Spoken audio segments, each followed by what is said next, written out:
अब तक भारतीय जनता पार्टी और राष्ट्रीय स्वयंसेवक संघ बाबर का नाम अलगते थे जी। माना कि ऐतिहासिक तथ्य यह है कि बाबर विदेशी था, भारत में आक्रांता था, लेकिन उसके बाद उसकी सारी औलादें हिंदुस्तान में ही पैदा हुई, इसी सरजमीन हिंदुस्तान में दफन हो गई। बाबर के बाद औरंगजेब तो बहुत बाद का है। औरंगजेब से तकलीफ नहीं है, उन्हें तकलीफ मुसलमान नाम से। औरंगजेब से तकलीफ होती तो उन्हें ये याद दिलाना जरूरी है कि औरंगजेब भारत के इतिहास का, प्राचीन काल को छोड़ दें तो उसके बाद के इतिहास का, मध्यकाल और मुगल काल का ऐसा बादशाह था जिसके मातहत, जिसके नियंत्रण में सबसे ज्यादा बड़ा भूभाग था भारत का। औरंगजेब के समय दुनिया की अर्थव्यवस्था में, दुनिया की जीडीपी में भारत का 27% योगदान था। उसके अपने दरबार में तमाम सारे हिंदू मंत्री थे। औरंगजेब के दरबार में मिर्जा राजा जय सिंह थे, और ये मिर्जा राजा जय सिंह वही हैं जिनके बेटे, असम में जो सराय घाट का युद्ध था, जो लाचित बड़फुकन असम के महानायक माने जाते हैं, उसमें मिर्जा राजा जय सिंह के बेटे सवाई राम सिंह प्रथम ने अगुवाई की थी औरंगजेब की सेना की। एक दफा नरेंद्र मोदी जी असम में जाकर कह आए थे कि लाचित बड़फुकन ने अंग्रेजों के दांत खट्टे कर दिए थे जी। जबकि वो लड़ाई मुगलों के साथ हुई थी। बड़े बड़े नाम हैं, कहां तक नाम लिए जाएं, क्योंकि हमारे देश का इतिहास, राजाओं का इतिहास, उनके युद्ध, उनकी लड़ाइयां धर्म के आधार पर नहीं थी। वो राज्य विस्तार के लिए थी, अपना सिंहासन बचाए रखने के लिए थी, या सिंहासन हासिल करने के लिए थी।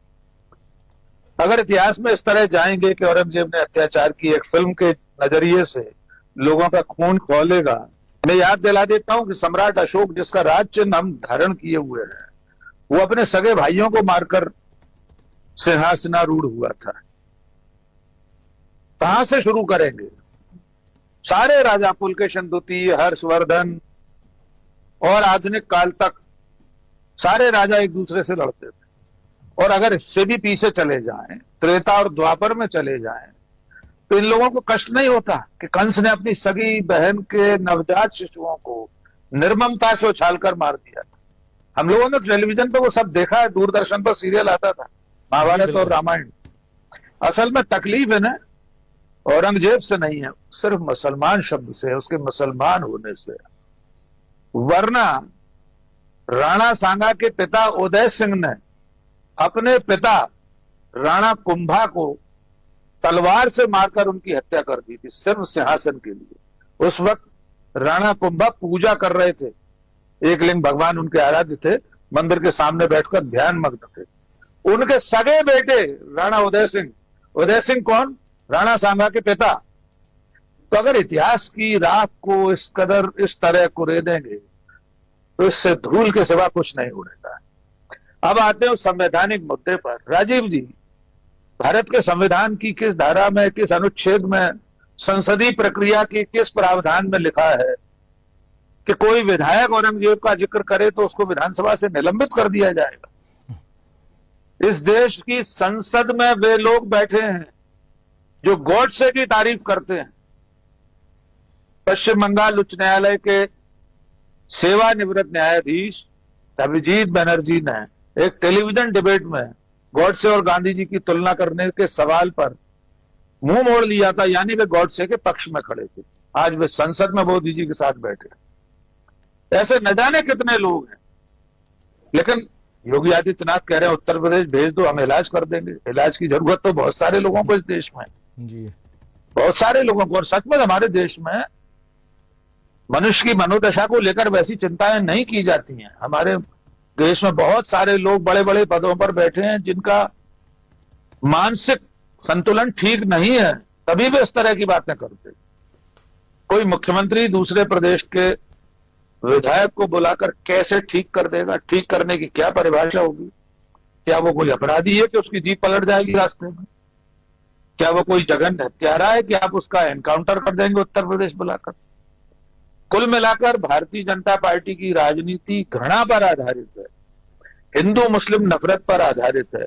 उसी नजरिए से एजेंडा फिल्में बन रही हैं, लोगों की भावनाओं को इस तरह उद्वेलित किया जा रहा है। मैं फिर पूछ रहा हूं कि जो जुल्म संभाजी महाराज पर हुआ, स्क्रीन पर देखा गया, तो लाल रंग का खून निकला, तो लाल रंग का खून तो राणा कुंभा को भी निकला होगा जब उनके बेटे ने तलवार घोंपी थी उन्हें।